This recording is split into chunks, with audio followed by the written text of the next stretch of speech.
¿Y si pudiéramos usar la inteligencia artificial para proteger uno de los ecosistemas más cruciales de todo el planeta? Bueno, hoy vamos a ver justo eso, cómo la tecnología más avanzada está vigilando las alturas de los Andes, que son literalmente una fuente de vida para millones de personas. Y ojo, que esto no es solo una metáfora, ¿eh? Los pastizales de alta montaña en los Andes son el mismísimo corazón del sistema de agua de la región. Lo que hacen es capturar, almacenar y luego liberar de a poquito el agua que alimenta ciudades enteras y que sostiene la agricultura miles de metros más abajo. Son de verdad torres de agua naturales. Y aquí es donde la cosa se complica, porque estos ecosistemas tan vitales están bajo una amenaza cada vez mayor. Esta pregunta nos pone de frente ante el enorme desafío que tienen los científicos y los conservacionistas hoy en día. Ok, para entender la solución, primero tenemos que entender la magnitud de lo que está en juego. Vamos a meternos de lleno a explorar por qué estos ecosistemas son tan increíblemente importantes y, claro, los peligros que están enfrentando. Lo increíble de estos pastizales es que hacen de todo. No es solo el agua, son como esponjas gigantes que almacenan carbono. Para que se den una idea, las turberas del páramo en Ecuador guardan tanto carbono como casi una cuarta parte de todos sus bosques. Y por si fuera poco, son un semillero de biodiversidad, con miles de especies de plantas que no existen en ningún otro lugar del mundo. Miren este número. Es para preocuparse. Representa el porcentaje de vegetación que se perdió, que se degradó, en solo 40 años en un estudio de las tierras altas de Perú. La causa principal, la expansión de la agricultura y el sobrepastoreo. O sea, esto no es una amenaza futuro, es un problema que está pasando ahora mismo. Frente a este desafío, los científicos necesitan herramientas poderosas. La primera es, digamos, su caballo de batalla, un algoritmo llamado Random Forest. Es un método súper establecido y confiable para analizar todos los datos que vienen de los satélites y que nos permiten ver estos cambios. La idea detrás de Random Forest es básicamente la sabiduría de la multitud. Imagínense que tienen un comité con cientos de expertos, que aquí son los árboles. Cada uno analiza el problema desde un ángulo un poquito diferente. Al final, la decisión se toma por consenso, por mayoría de votos, lo que hace que el resultado sea mucho, pero mucho más sólido que la opinión de un solo experto. Y por todo esto es que se ha vuelto el estándar, la herramienta de confianza. Es preciso, se banca enormes cantidades de datos sin despeinarse y, algo crucial, no se aprende de memoria los datos con los que entrena. Eso le permite generalizar muy bien a zonas nuevas.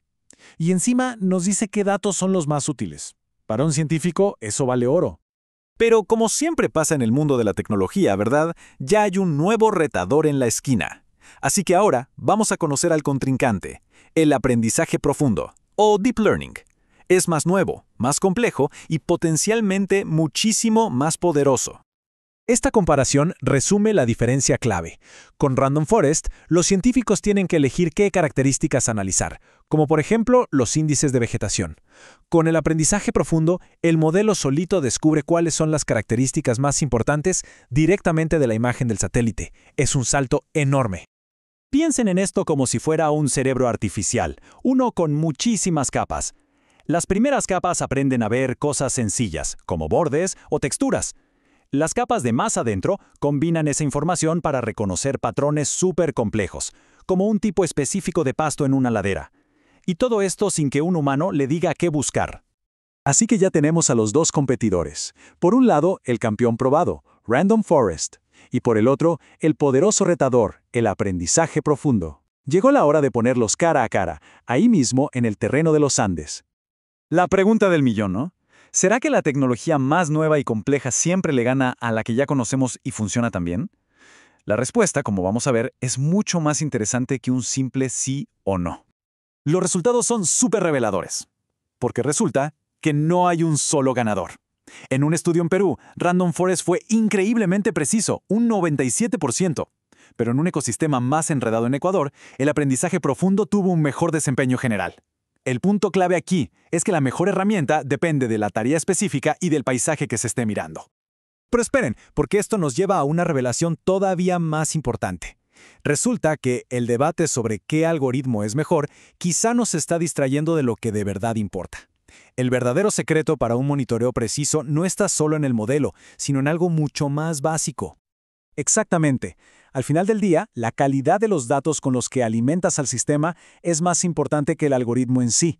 Es el viejo dicho: Si metes basura, sale basura. Un modelo simple con datos excelentes puede ser mucho más poderoso que el modelo más avanzado del mundo, alimentado con datos mediocres. A ver, les explico cómo funciona esto en la práctica. Uno de los mayores problemas en las montañas son las sombras, ¿cierto? El mismo tipo de pasto puede verse completamente diferente si está en una ladera con sol o en una con sombra, y eso confunde a la IA. Pero si fusionamos la imagen con datos de elevación, de pendiente y de orientación, el modelo entiende el contexto del terreno y ya no se deja engañar. Y si las sombras son un problema, el otro gran enemigo en los Andes son las nubes. Están por todas partes. A menudo cubren el paisaje por meses. Y aquí es donde entra el radar SAR. Sus microondas atraviesan las nubes como si nada, dándonos una vista sin interrupciones. Al combinar la visión normal con la visión estructural del radar, la IA obtiene una imagen completísima, sin importar el clima. Ok, ya vimos cómo los algoritmos y la fusión de datos están cambiando todo hoy. Pero la tecnología, como sabemos, no se detiene. Así que echemos un vistazo al futuro, a las herramientas que van a definir la próxima era de vigilancia de nuestros ecosistemas. El tema es que a medida que los modelos de aprendizaje profundo se vuelven más potentes, también se vuelven más misteriosos. A menudo son como una caja negra. Sabemos que funcionan, pero no entendemos bien por qué toman una decisión. Y para la ciencia eso es un problema. Ahí es donde entra un campo nuevo llamado IA explicable. Y para alimentar a estos modelos más inteligentes, los datos que vamos a tener, son de otro nivel. Misiones como Rose-Leal nos darán una visión sin precedentes por debajo de la vegetación, mientras que Chime podrá básicamente tomar la huella digital de luz de las plantas desde el espacio. Esto permitirá identificar especies y ver si están sanas con un detalle que hoy parece ciencia ficción. Y para entender toda esa avalancha de nuevos datos, técnicas como SHAP se están volviendo el estándar. Con casi el 40% de uso en estudios recientes, SHAP permite a los científicos ver exactamente qué dato fue el más importante para que la IA dijera, esto es páramo, por ejemplo. Esto no solo genera confianza, sino que también nos ayuda a descubrir cosas nuevas. Y con esto cerramos el círculo. La tecnología nos está dando herramientas de una potencia inimaginable para observar y entender nuestro planeta. La gran pregunta que nos queda es si podremos traducir esta nueva capacidad de ver en una capacidad renovada para actuar y proteger estas torres de agua de las que al final todos dependemos.